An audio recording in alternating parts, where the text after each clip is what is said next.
Vai reformar ou construir? Anote aí, Aba Acabamento e Construção tem tudo que você procura, com o melhor preço em Lavras e região. Há mais de 20 anos no mercado, contribuindo com o desenvolvimento e progresso desse nosso município e demais localidades. E ainda, Aba Acabamento e Construção cobre qualquer orçamento do início ao fim de sua obra. Aba Acabamento e Construção espera por você. Avenida JK, número 673, fone 35 3821 6155.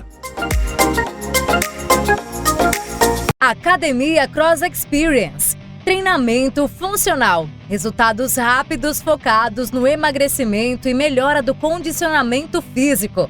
Treinamentos dinâmicos e divertidos que fogem da monotonia das academias tradicionais. E o melhor, 100% adaptáveis para receber até quem nunca treinou.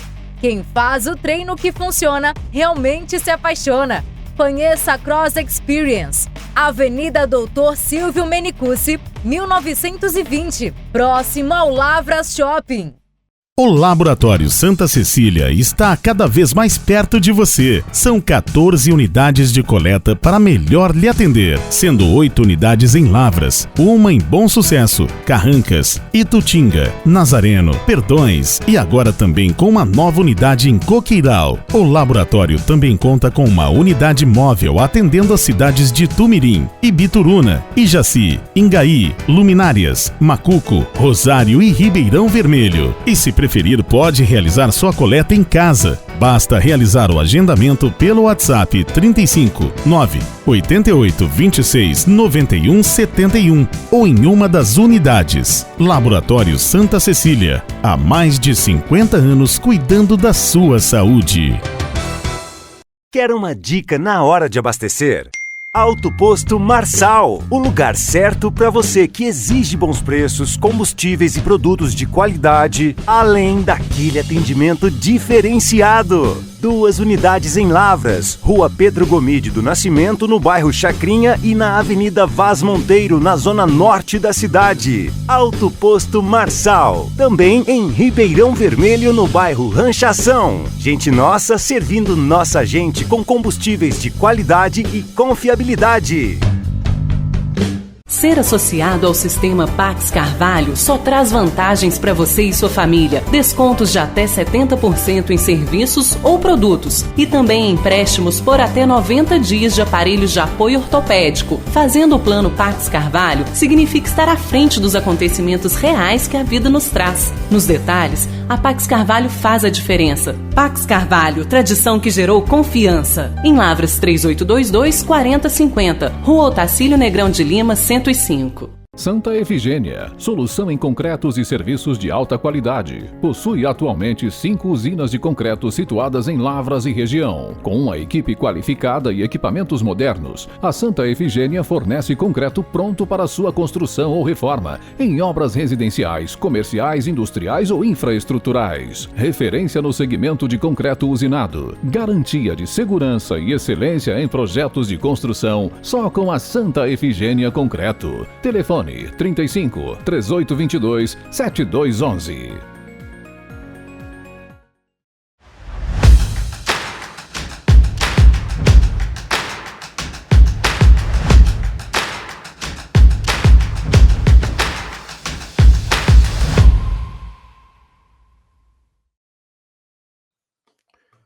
Bom dia, boa tarde, boa noite para você que acompanha mais um episódio do Esporte em Foco. Esse programa em formato de podcast semanal, onde eu e, por enquanto, o meu grande amigo Rafael Mendonça vemos aí discutindo, resenhando sobre o mundo do futebol, e é com ele que eu divido aqui essa meia horinha, 40 minutos de papo. Grande abraço mais uma vez, meu grande amigo Rafael Mendonça. Fala, Gabriel. Abraço para você, para todos que estão conosco em mais esse programa. Já tivemos aí cara a cara de Atlético e Cruzeiro, já tivemos times do interior e hoje mais uma temática muito legal, com certeza, nessa versão semanal do Esporte em Foco, vai ganhando cada vez mais cor. Prazer estar com você mais uma vez.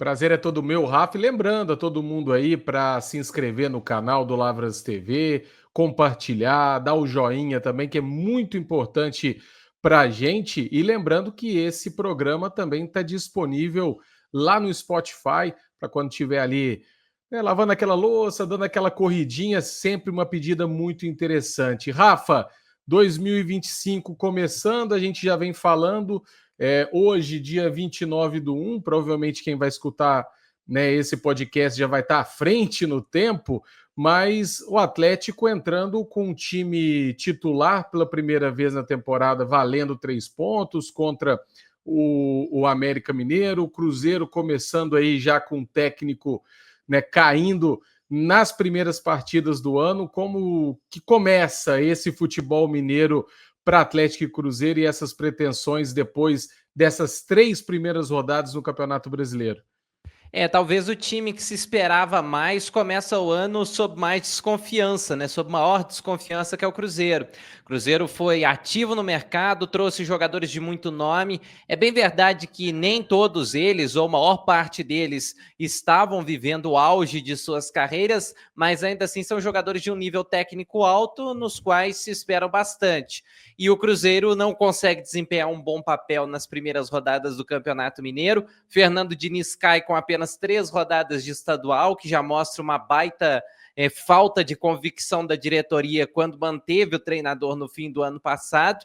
E agora fica aquele questionamento, né, sobre qual tipo de jogo o Cruzeiro vai buscar no mercado, qual tipo de treinador vai ser o escolhido, mas é muito ruim a gente ter de ver uma correção de rota sendo feita antes do fim do primeiro mês da temporada do futebol brasileiro. O Atlético ainda não se sabe muito como vem esse time do Cuca, porque temos como parâmetro apenas os jogos nos Estados Unidos, jogos pouco competitivos, ainda com o time sem ser montado, que é uma preocupação, tendo em vista que falta menos de um mês para a estreia do Atlético na Copa do Brasil. E talvez o América seja o que, com 3 rodadas, surpreenda positivamente, porque é um time que teve muita dificuldade para investir, para contratar, teve de apostar num técnico muito jovem e foi o que apresentou o melhor futebol, ainda que tenha enfrentado equipes de nível bastante inferior nessas 3 primeiras rodadas de Campeonato Mineiro. Muito bem, Rafael Mendonça. E só para não perder o costume, né, Rafa, como eram nos programas do Esporte em Foco diários na rádio também, só para passar aqui nos outros esportes, porque hoje o Brasil acabou perdendo, mas saindo do Mundial de Handebol com a sua melhor participação na história da competição, chegando às quartas de final e perdendo para a Dinamarca, que é a grande potência, né, da modalidade. Essa sim, Rafa, uma dinamáquina que eu vou te falar uma coisa, praticamente não perde para ninguém. Então, parabéns à seleção de handebol, que começou bem nesse ano olímpico do Brasil, rumando agora para Los Angeles em 2028. E para hoje, Rafa, hoje nós vamos falar dos palcos, os grandes locais de competição, principalmente aqui no Brasil. Vamos falar dos estádios. A ideia é falar de todos os estádios durante esse ano, durante esses 6 meses. A gente vai vendo aqui em relação à pauta. Então, a gente vai dividir em setores, ou melhor, em regiões brasileiras.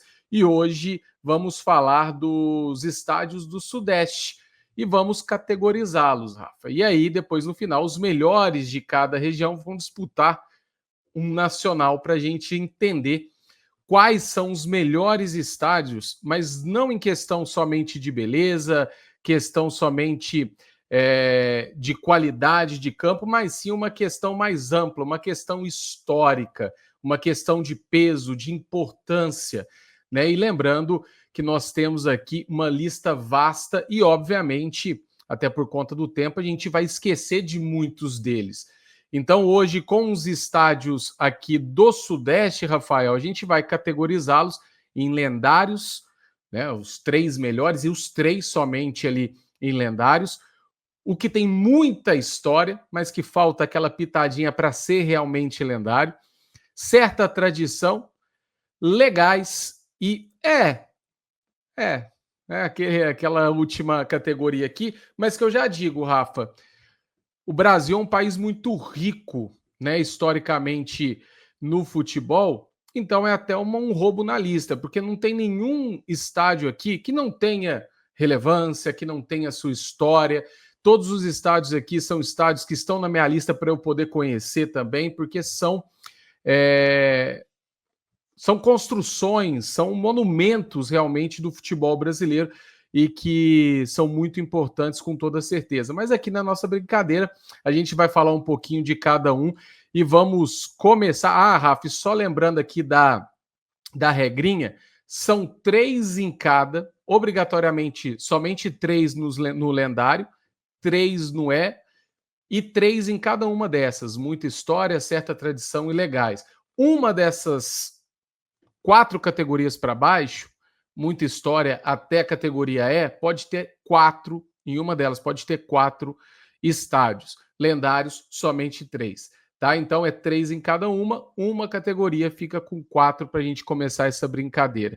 E vamos começar já com um peso muito grande, para ser ao contrário daquela tier list, Rafa, que a gente deixou mais para o final. A gente vai começar com o Maracanã, né? Que provavelmente eu já sei qual vai ser o seu voto, qual vai ser a sua sugestão, mas o Maracanã, que foi construído lá em 1948 para a Copa de 1950, recebeu 2 finais de Copa do Mundo, vários clássicos, vários títulos de Campeonato Brasileiro, Copa do Brasil, Libertadores foram disputados. Já foi sede, né, a abertura, o estádio de abertura de Jogos Olímpicos em 2016, de Jogos Pan-Americanos. Então, é um estádio que eu acho, Rafa, que tem muita história, né? Eu acho que esse daí é até bom que ele já apareça, porque a gente não perde muito tempo. Porque o Maracanã é um dos principais estádios do futebol mundial, né? O Maracanã é considerado o principal palco por muitos do futebol em todo o planeta. Então ele já tem o espacinho dele ali no lendário, sem muita discussão. Fora os grandes jogos, as grandes histórias que o Maracanã já recebeu. É casa de 4 das principais forças do futebol brasileiro, ainda que nem todas essas forças joguem por lá mais, mas também tem histórias envolvendo times de outros estados. Então o Maracanã dispensa comentários, ele já tem o lugarzinho dele ali no lendário. E só para dar aquela pitada histórica, Rafa, que eu acho muito interessante, quase 200 mil, 199.854 pagantes, recorde de público na final da Copa de 50, no Maracanaço, entre Brasil e Uruguai, 2-1 para os uruguaios, né? Um público, né? Um número que hoje em dia é impensável, né? Nesse sentido. Segundo estádio, Rafael Mendonça, a gente começou aqui com o bloco do Rio de Janeiro. É o estádio de São Januário, né? Um estádio que ele é bem mais antigo, é um estádio com construção aí em 1926, 1927. Palco antes do Maracanã, era o principal palco ali do Rio de Janeiro, também muito histórico em relação a questões políticas na era Vargas, onde comícios e grandes momentos ali, festividades eram realizados no estádio do Vasco.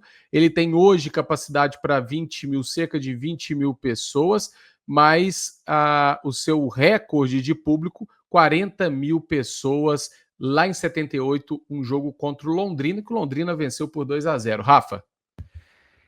Aí já começa a primeira dificuldade, porque provavelmente a gente vai ter que fazer algum tipo de alteração na lista com o passar, né, da brincadeira e a ocupação de determinadas vagas. Mas eu também colocaria o São Januário como estádio lendário, porque ele não é talvez o estádio que hoje seja o mais moderno, mas ele é recheado de história. Como você mesmo disse, além de ter sido e ser um dos principais palcos do futebol carioca, o São Januário, ele foi palco de momentos políticos importantes da história do Brasil e foi um dos principais palcos da inclusão social no futebol brasileiro.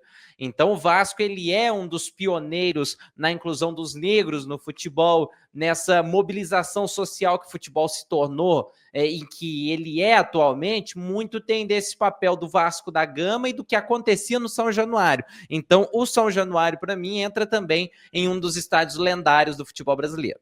Lendários. Vamos fazer o seguinte, Rafa. deixar por enquanto só o Maracanã, vamos colocar em muita história, porque vem pesado aí também. Beleza. Mas ele vai ser aquele estádio muito favorito. Muito ele vai brigar, né, Gabriel? Vai brigar demais ali no finalzinho. Então vamos para o próximo, Rafa, também no Rio de Janeiro, o estádio Newton Santos, mais conhecido como Engenhão, mais recente, construção dele de 2003 a 2007, tá? A partida inaugural foi um Fluminense e Botafogo pela Série A de 2007, foi construído para os Jogos Pan-Americanos, foi também palco do atletismo dos Jogos Olímpicos 2016, onde recebeu o Usain Bolt, recebeu uma medalha de ouro brasileira do Thiago Braz, mas falando de futebol, uma história bem recente, e hoje é a casa do Botafogo, atual campeão brasileiro, e o recorde foi em 30 de junho de 2007, Fluminense e Botafogo, mesmo dia de estreia, 43.810 pessoas. Rafael Mendonça, o que falar do Newton Santos? Legal. Dá para ir pro legal.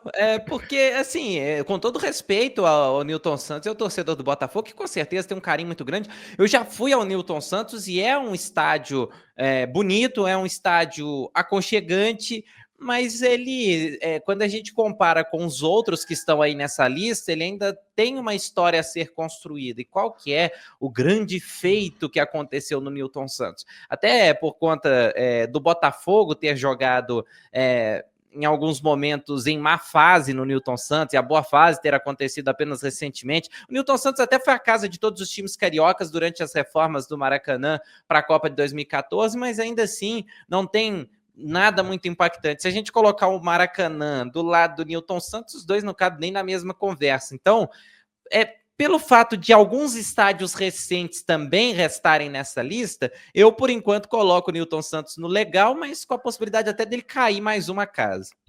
Não, exatamente. Recebeu recentemente aquela Copa América sem público, né, Rafa? Mas realmente é um estádio novo e que, futebolisticamente falando, ainda não tem toda aquela mágica, né? Toda aquela nostalgia do público do futebol. E agora vem um estádio, Rafa, que ele também vai ser um estádio aí, na minha opinião, difícil da gente enquadrar, porque existe, primeiro, até lembrando que aqui são só estádios que existem hoje, não tem estádio aqui que já foi demolido, ou estádio, por exemplo, tem um estádio da Copa do Mundo de 50 lá em Porto Alegre, em Curitiba também, se eu não me engano, que nem existem mais, né, que são estádios aí que hoje é uma rua, onde ficavam as balizas, por exemplo, é até interessante, mas só estádios que existem. E o próximo estádio é o estádio também no Rio de Janeiro das Laranjeiras, o estádio que hoje é do Fluminense.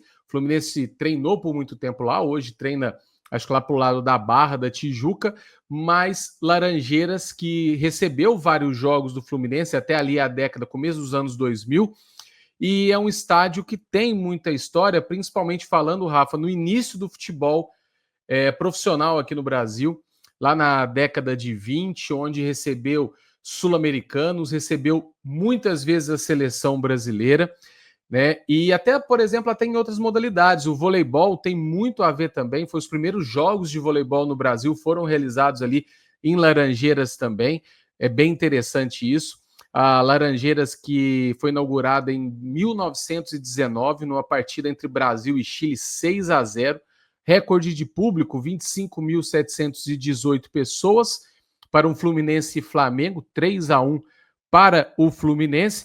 E algumas questões interessantes, Rafa. Foi a primeira vez que o Brasil enfrentou uma seleção europeia, que foi a Escócia, em 1928, e a primeira vez que enfrentou também a seleção europeia fora da Europa, tá? Aqui no Brasil. Primeira vez no Brasil que recebeu uma seleção europeia e a primeira vez que jogou contra a França, em agosto de 1930, pelo placar, vencendo o Brasil aí pelo placar de 3-2. Então, um estádio que caiu no esquecimento hoje, né, Rafa, mas que tem, sim, um legado histórico muito grande. E eu gosto, Rafael Mendonça, de colocar você nessa corda bamba. Eu acho que você, se tivesse a oportunidade, você finalizaria sua frase assim. E é um estádio que tem uma certa tradição, então acho que essa categoria cabe bem para as Laranjeiras, porque tem vários capítulos importantes do futebol que aconteceram nas Laranjeiras. Até a construção do CT Carlos Castilho, o Fluminense treinava nas Laranjeiras, e isso não tem muito tempo. Na virada ali para 2010, 2012, naqueles times do Fluminense que foram campeões brasileiros, ainda tinha um resquício ali de Laranjeiras, ainda é um lugar que é muito visitado por quem vai ao Rio de Janeiro, então ele tem sim uma certa tradição. Acho que esse é o que enquadrou muito bem com o nome da categoria criada nessa brincadeira.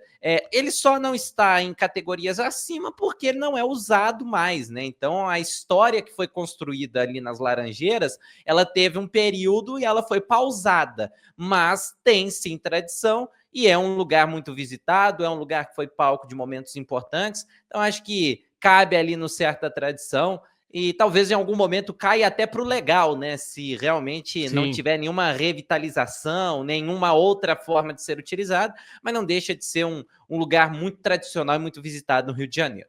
E o que a gente tem que ter na cabeça também, né, Rafa? Porque a gente fala aqui de muitos estádios que pegaram aquele boom da massa, né? Ali nos anos 50, 60, a década de 80 também, que foi uma maluquice com públicos assim astronômicos aqui no Brasil. E que esse é um momento histórico muito importante para a popularização massiva do futebol, né? E um pouco antes também, e isso faz com que o Maracanã, com que o próprio São Januário e o próximo que vai vir aqui, que agora, passando para Minas Gerais, vamos falar do nosso Mineirão, né? Que é um estádio também que movimentou muito as massas, por muito tempo, casa de Atlético e de Cruzeiro, né? E um símbolo praticamente da cidade, né? Como você disse que muita gente vai às Laranjeiras, em Belo Horizonte, obviamente, é um dos pontos turísticos, principais. É você ir ali na Pampulha, fazer todo aquele complexo e, óbvio, visitar o Mineirão, né, Rafa? E aí talvez esse seja um bom critério de desempate, por exemplo, com o São Januário. Porque o São Januário, ele tem a questão histórica, ele tem a questão política, mas o Mineirão, em seu favor, ele é um ponto turístico, né? E isso é muito forte também. Você olhar para Belo Horizonte e associar Belo Horizonte direto ao Mineirão, essa associação no Rio de Janeiro você tem o Maracanã, mas a São Januário não, até pelo fato de São Januário ficar numa região um pouco perigosa, né? Muita gente tem receio de ir ao São Januário por conta disso. Então, eu coloco o Mineirão ali nos lendários, e não é puxando a sardinha para o nosso lado, não. Porque o Mineirão, ele foi palco de grandes conquistas de duas das maiores equipes do futebol brasileiro. Infelizmente abrigou o 7-1, mas a gente não pode deixar de lembrar do 7-1 como algo histórico para o futebol mundial, porque é uma seleção pentacampeã, escancarando o péssimo momento em todos os sentidos, técnico, talvez administrativo, contra uma seleção, um país que soube se reestruturar no principal evento que o país sediou nos últimos anos. Então o Mineirão ele carrega muitas histórias bacanas. Tem, por exemplo, a vitória do Atlético para cima da seleção brasileira, que é um marco. Tem também o jogo de inauguração, que é da seleção mineira contra o River Plate, e claro, não vou elencar aqui as conquistas de Cruzeiro e Atlético, que são diversas no Mineirão, fora aquele jogo com um dos recordes de público do futebol brasileiro, que é entre Cruzeiro e Vila Nova, do Campeonato Mineiro de 97. Então o Mineirão ele tem muitos atributos que fazem entrar nessa lista dos estádios lendários do Brasil. Muito bem, então depois de colocar, por enquanto, o Mineirão aqui entre os lendários, Rafa, vamos fazer uma pausinha para os comerciais, para quem está no YouTube, para quem está no Spotify, a gente já continua aqui. Então daqui a pouco a gente volta após os comerciais.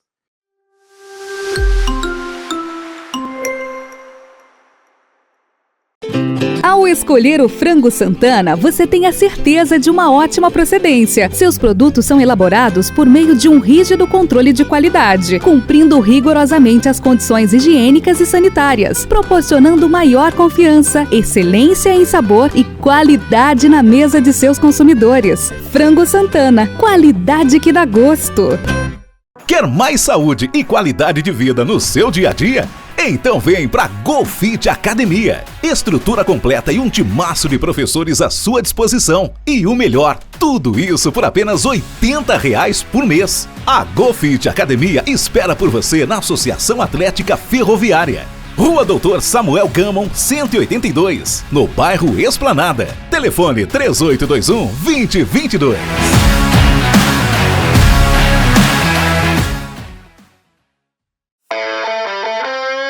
Ademir Rocha Barbearia, uma experiência única para o homem que valoriza o seu estilo. Do clássico ao sofisticado, oferece atendimento de excelência no cuidado da barba, cabelo ou bigode. Tudo isso num espaço descontraído e perfeito para uma boa prosa e reencontro com os amigos. Ademir Rocha Barbearia, homem que se gosta, se cuida. 4 unidades em Lavras. Telefone 4104-0428. Quer uma super dica na hora de construir? Bloco Forte Artefatos de Cimentos. Linha profissional de blocos de cimento, estrutural, vedação e canaleta. Linha de pavimentos intertravados. Só na Bloco Forte você encontra o bloco de cimento ideal para a sua obra. Rodovia Agnésio de Carvalho, entre Lavras e Ijaci. Contatos 35 9 91 25 10 22 ou ronaldo@rogerbras.com.br. Bloco Forte. Aqui a qualidade é concreta. Os melhores peixes de Lavras e região você encontra na Companhia do Peixe, no Mercado Municipal de Lavras. Peixes fresquinhos e com procedência. Confira nosso filé de tilápia, o delicioso salmão e a tradicional traíra espalmada. Companhia do Peixe, Rua Miceno de Pádua, 635, Loja 7, no Mercado Municipal. Fones 9917-6706 e 9209-5580. Você que está cansado de lidar com questões burocráticas e com a demora no atendimento em órgãos públicos, acredite, a equipe Pelé Despachante resolve isso para você, tornando sua vida mais fácil e seus processos mais ágeis. Com 15 anos de experiência no mercado, conhecimento sobre processos e requisitos legais, respeito, transparência e cordialidade com o cliente. Só mesmo a equipe Pelé Despachante pode lhe oferecer, além, é claro, da tranquilidade que você merece. Rua Chagas Dória, 323B, no centro. Telefone 3821-8207. Vet Pet Clínica Veterinária. Atendimento com veterinários no local 24 horas por dia, todos os dias do ano. São mais de 20 veterinários de diferentes especialidades, atendendo com amor e carinho Lavras e região, com unidades também em São João del Rei e Divinópolis. Estrutura completa, consultas, vacinas, cirurgias, exames de imagem, exames laboratoriais e o mais importante, preço justo e pagamento facilitado. Precisou é só levar. O veterinário já está lá. Em Lavras, a Vet Pet está na Rua Platina, número 12. Fone 3822-7268.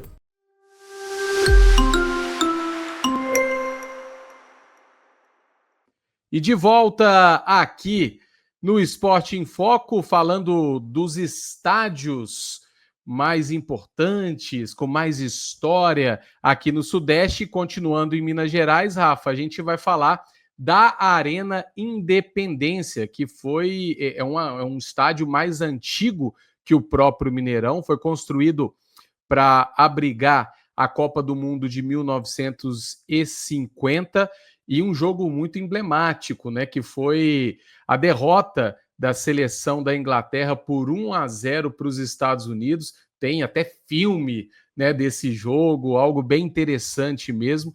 Então, um estádio aí que foi palco de muitos jogos, não só do América, mas também de Atlético, de Cruzeiro. Depois da reformulação, foi palco também daquela campanha muito boa do Atlético no campeonato de 2012, em 2013, na campanha do Galo para a Libertadores. E o recorde de público é de 32.722 pessoas na partida em 1963 entre Seleção Mineira e Seleção da Guanabara. 1-0 para a Seleção Mineira. Rafael Mendonça, que falar do Independência. É um estádio muito antigo, né? E que existia antes mesmo do Mineirão. Então ele chegou a ser o principal palco do futebol mineiro.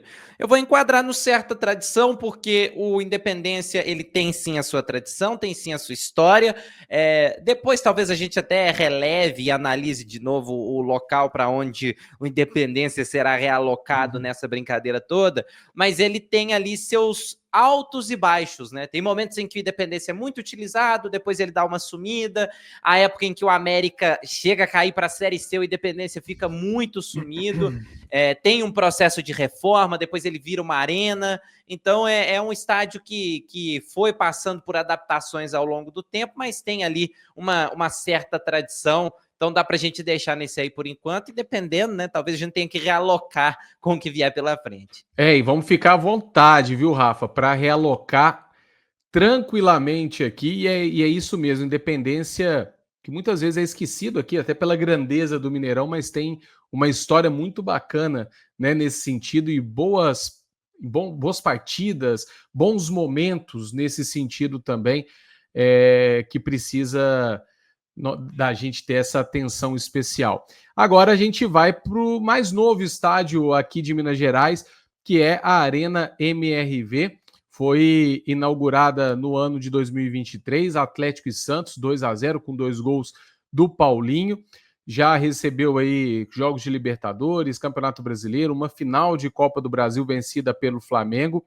O recorde de público até agora, 44.876 torcedores para o jogo da final da Copa do Brasil entre Atlético e Flamengo, vencido pelos cariocas pelo placar de 1-0.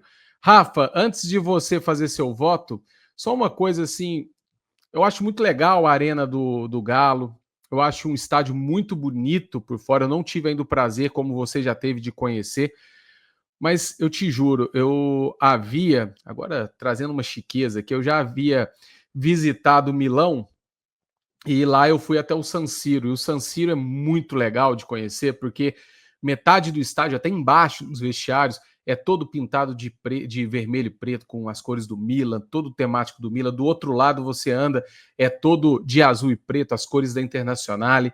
E é um estádio onde essa rivalidade ela é tratada de uma forma muito interessante.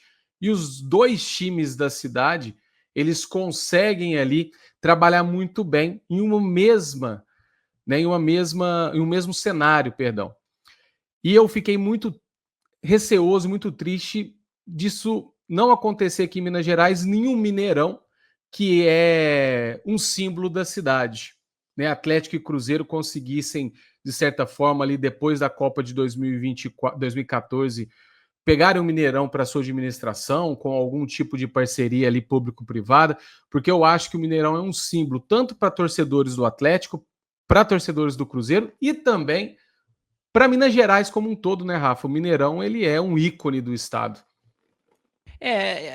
Na minha visão, a Arena MRV é um estádio bonito, mas assim, cara, pode colocar ali na última categoria, sabe por quê? Não é diminuindo o estádio, mas não aconteceu nada lá ainda. O estádio sequer tem uma acústica definida ainda. O estádio ainda não teve a definição de um gramado. O estádio não teve uma conquista do time que ele pertence acontecendo. A única conquista do estádio é de um dos maiores rivais do Atlético ali dentro. Então o estádio ele é um compilado de situações negativas até agora, além de não ter história alguma. O estádio foi construído tem pouco tempo, não aconteceu nada lá. Então, se a gente for comparar, né, e utilizar os critérios que a gente está utilizando para colocar nas categorias lá de cima, a Arena MRV não cumpre absolutamente nenhum desses critérios. Nem o torcedor do Atlético está apegado à Arena MRV ainda, quem dirá para o futebol como um todo, não representa nada. Então, vai para a última categoria aí, quem sabe, construindo a história daqui 50 anos, nós na reta final de nossas carreiras e talvez até vidas, tomara que não, mas quem sabe a gente coloca douradas carreiras, né, Rafa? Pois é, quem sabe a gente coloque lá na categoria acima, mas hoje não representa absolutamente nada para o futebol brasileiro. E até nessa questão mesmo que você bem disse, né, Rafa, da identificação, o Atlético não teve um momento, teve bons jogos, né, um ou outro ali, a gente pode contar nos dedos, mas não teve aquele momento em que o torcedor atleticano se identifica também, que é aquele galo doido que pega uma sequência de jogos, sabe, ó, vai cair aqui em casa, já era, que como era a maneira que o Horto, né, ganhou lá no Independência, ganhou aquela mística. Então, com o Cuca esse ano, eu acho que isso pode acontecer, porque o Cuca tem essa característica no jogo, né, de amassar o adversário. Aqui em casa quem manda somos nós, e eu acredito que pode mudar, mas isso é com o tempo, né, para trazer essa identificação com o torcedor da própria arena, também até nos próprios resultados, né, Rafa? Assim, é sempre bom lembrar o critério que a gente está usando. A gente está pegando ali aspectos históricos, acontecimentos, não é beleza do estádio. Porque aí, se fosse beleza, aí a coisa até é relativa, mas um estádio ser novo ou ser antigo não influenciaria. Mas não é esse o critério que a gente está usando, porque eu até acho a Arena MRV um estádio bonito, um estádio muito bonito. Por mais que sofra com alguns problemas estruturais, mas em termos de tradição, não tem nenhuma ainda. Muito bem, então, o Arena MRV, então, na categoria E. Né? Vamos lá, vamos ver.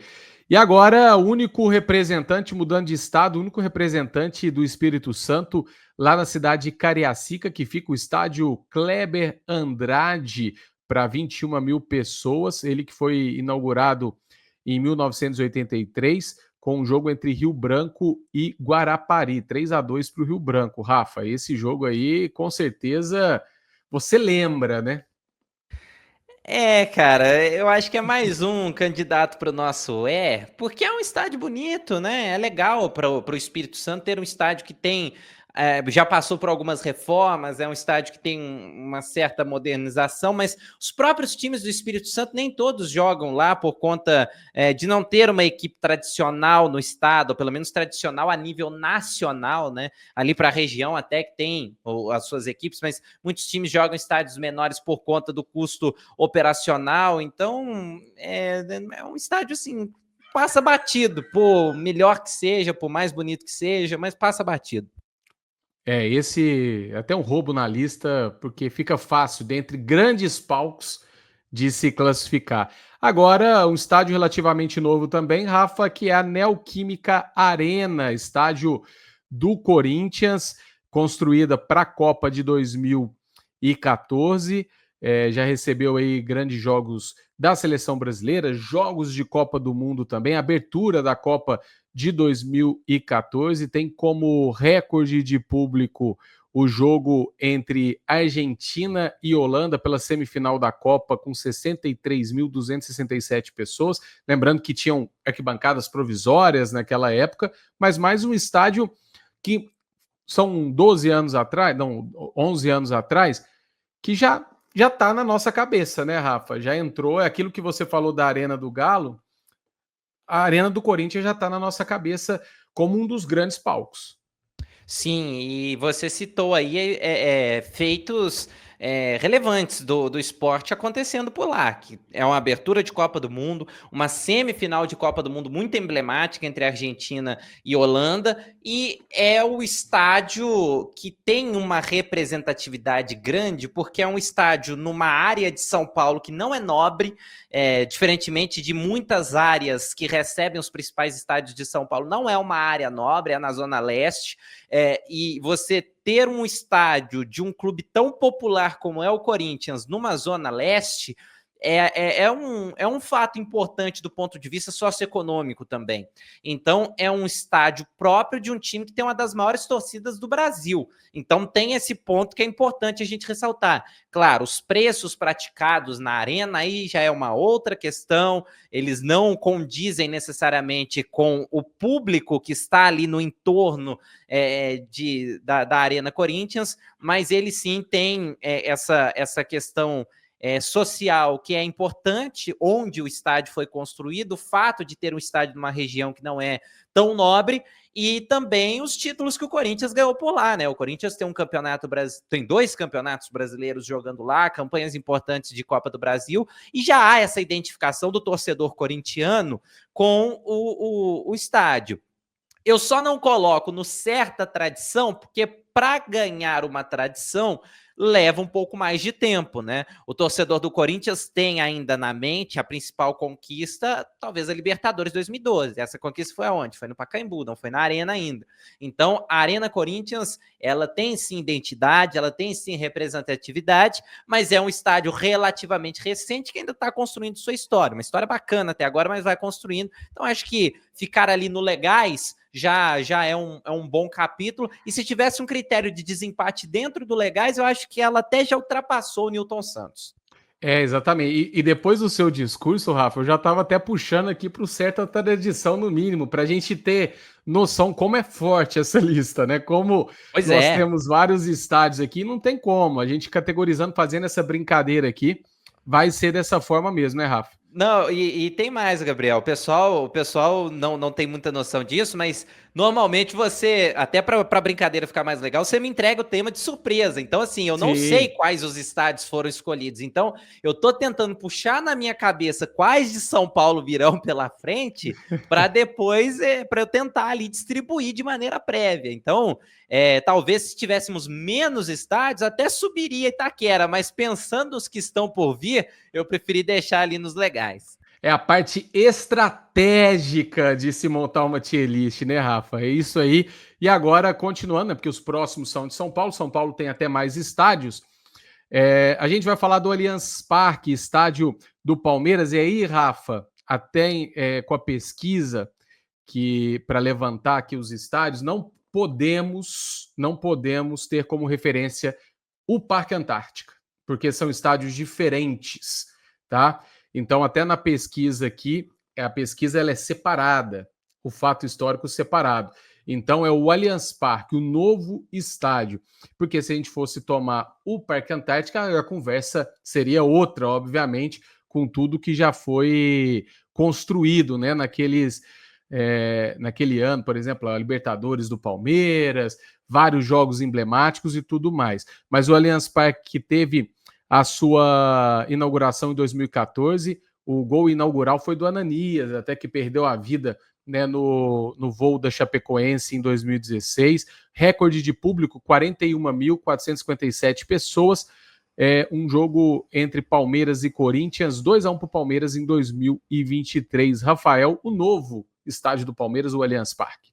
Então, se o Parque Antártica fosse levado em consideração, eu ficaria provavelmente no muita história e no certa tradição. Mas como a gente está excluindo esse capítulo da história do estádio do Palmeiras, aí eu vou ter que adotar o mesmo critério que eu adotei para o Corinthians, né? Que é o legal, porque é um estádio de 2014 para cá relativamente novo, que tem suas modernidades, que já foi palco de conquistas importantes do Palmeiras, que já tem ali a identificação do torcedor e que é uma arma do Palmeiras para vencer jogos.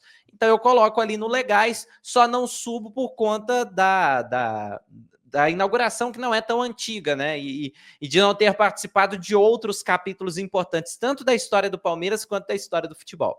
Exatamente. Se a gente for fazer até a comparação, se tivesse um desempate, a Arena do Corinthians, né, a Neoquímica Arena, teria um pouco mais de relevância, na minha opinião, por receber uma Copa do Mundo, por receber também uma Copa América, né, por jogos da seleção brasileira mais frequentes, né? O Allianz já recebeu, mas em menor número. E agora, Rafa, agora vem um pesado, na minha opinião, que é o Morumbis. Para mim, o melhor name rights do Brasil, do mundo, se bobear, o Morumbis, que tem inauguração lá em 1960, o recorde de público, 146 mil pessoas em 77 para um Corinthians em Ponte Preta, 2-1 para Ponte Preta.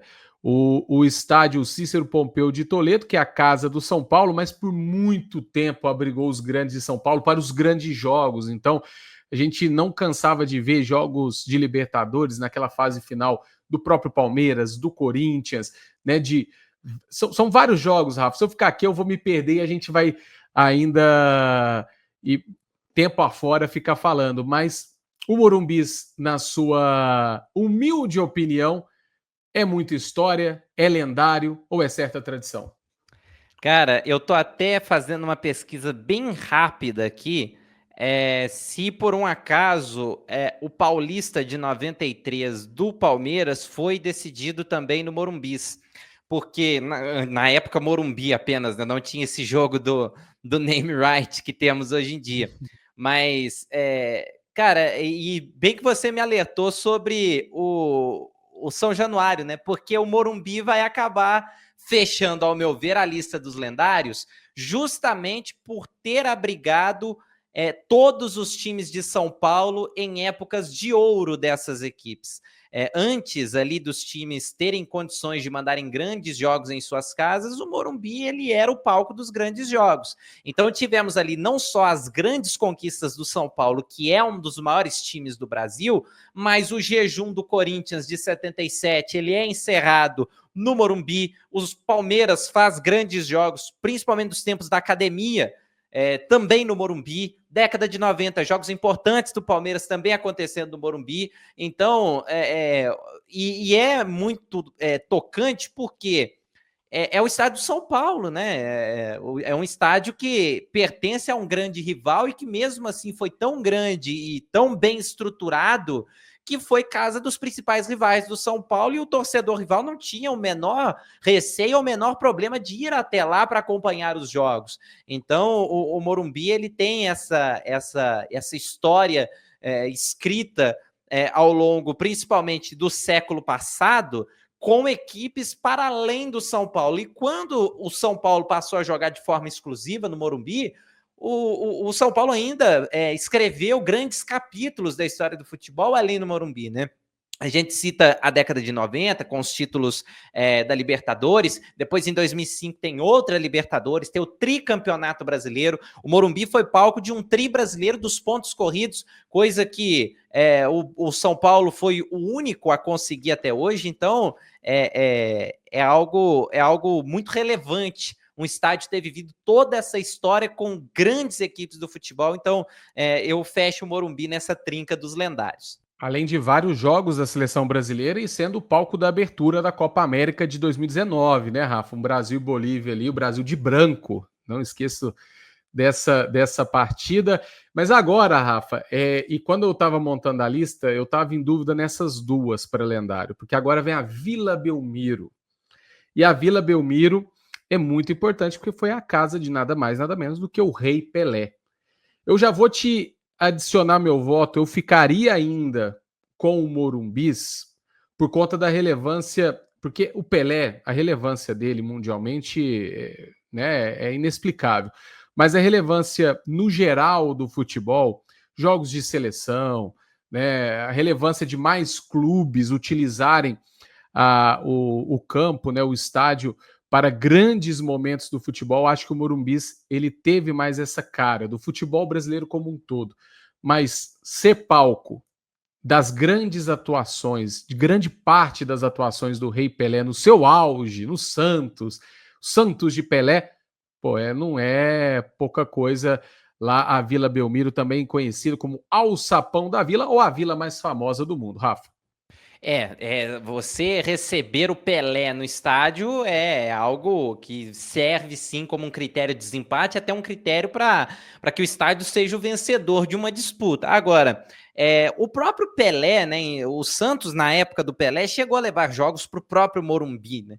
Então, para o Morumbi, não me recordo se para o Pacaembu chegou a ter esse tempo, né? Se o Pacaembu já era inaugurado, já era construído naquela época. Mas o Santos também não jogou exclusivamente na Vila Belmiro na época do Pelé, mas fez a maior parte dos jogos lá, obviamente.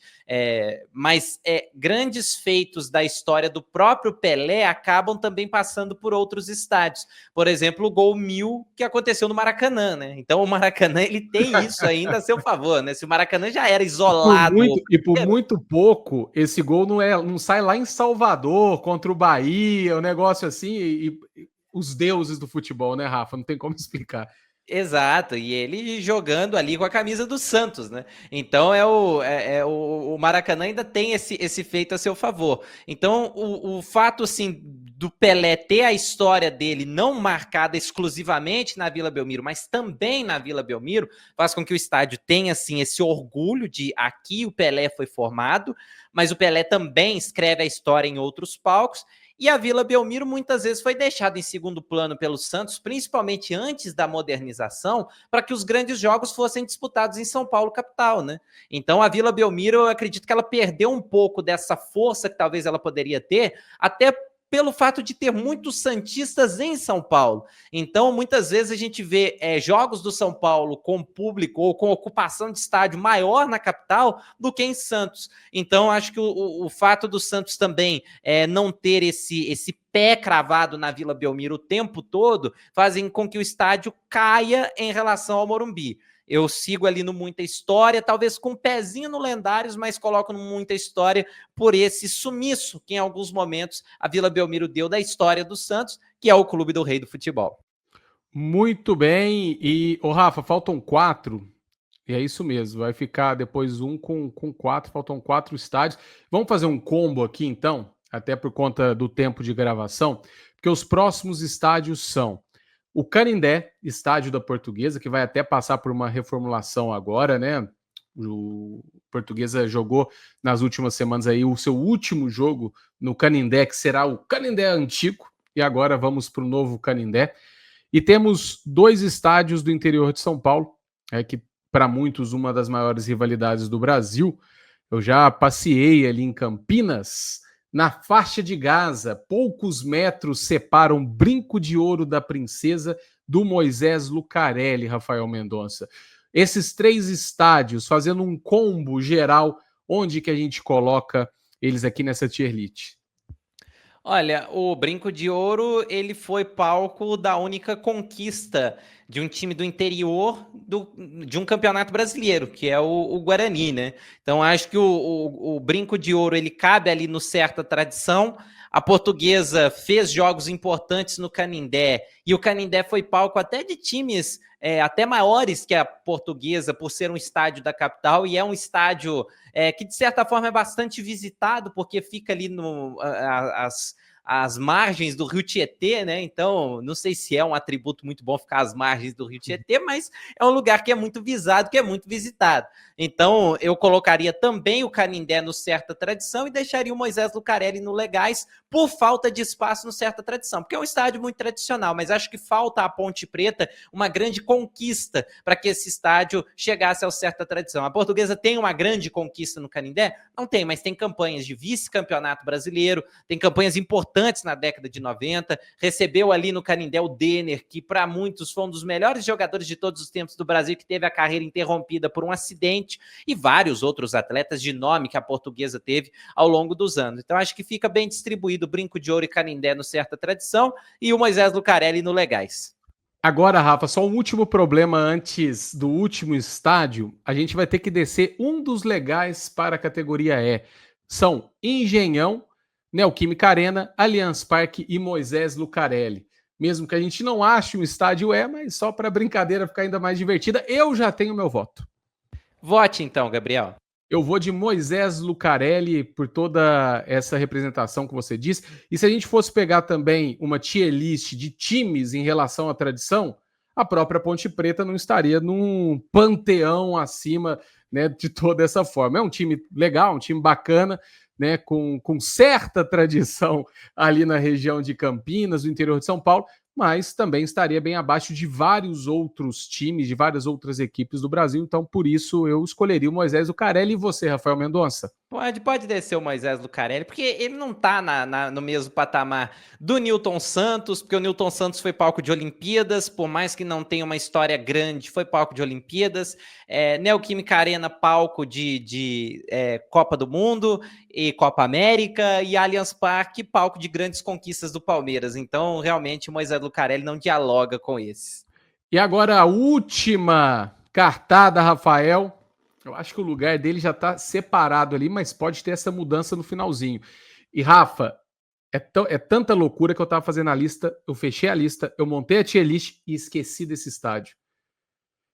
E no momento em que eu estava navegando aqui na internet, vi alguma coisa relacionada à final da Copinha, falei, como eu pude esquecer do Pacaembu, do Mercado Livre Arena Pacaembu. Já visitei várias vezes o Museu do Futebol Brasileiro, que fica localizado no Pacaembu.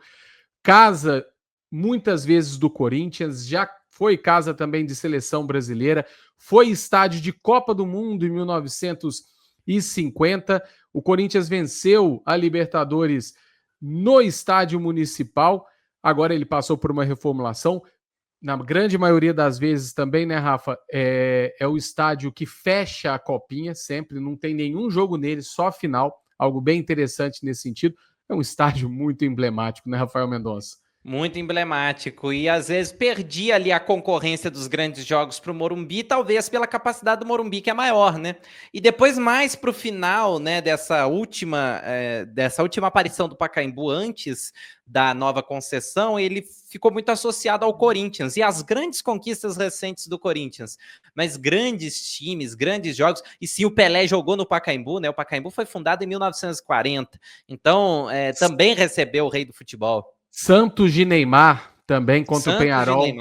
O Santos do Robinho, né? Por mais que o Robinho tenha sujado tudo que ele fez no futebol, mas a época foi muito importante também. Então, o Pacaembu, ele entra ali no Muita História, e abrigar o Museu do Futebol diz muito, né?